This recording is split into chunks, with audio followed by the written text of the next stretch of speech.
பக்தர்கள் அனைவருக்கும் அன்பு வணக்கங்கள். என் அன்பு குழந்தையே, நீ இப்பொழுது உன் துணையை பிரிந்து கொண்டு இருக்கின்றாய். பிரிந்து கொண்டு இருப்பதன் மூலம் நீ மிகவும் வருந்தி கொண்டே இருக்கின்றாய். நீ அவரை பிரிந்து வந்ததற்காக மிகவும் வருத்த நிலையில் உள்ளாய். சரியாக சாப்பிடவும் இல்லை, சரியாக உறங்கவும் இல்லை. யார் உன்னுடன் முதலில் பேசுவது என்ற குழப்பம் உங்கள் இருவரின் மனதிலும் உள்ளது. உங்கள் இருவரும் நீங்கள் ஒருவருக்கொருவர் அதிகமான அன்பு வைத்து உள்ளீர்கள். இருந்தாலும் யார் விட்டு கொடுப்பது என்பதில் நீங்கள் இருவருமே தவறு செய்கிறீர்கள் தங்கமே. யாராவது ஒருவர் விட்டு கொடுத்தால்தான் உங்கள் உறவு நீடித்து இருக்கும்.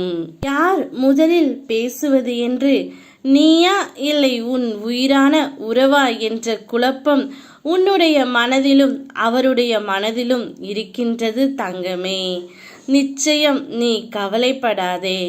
அவராகவே தானாக வந்து உன்னிடம் நாளை பேச போகின்றார். நாளை நடக்க போகும் விஷயத்தை கண்டு நீ அதிர்ச்சி அடைய போகின்றாய். உன்னுடைய உயிரான உறவு உன்னை தேடி வந்து கொண்டே இருக்கின்றார் தங்கமே. இப்பொழுது நீங்கள் இருவரும் ஒன்றாக சேரும் நேரம் வந்துவிட்டது.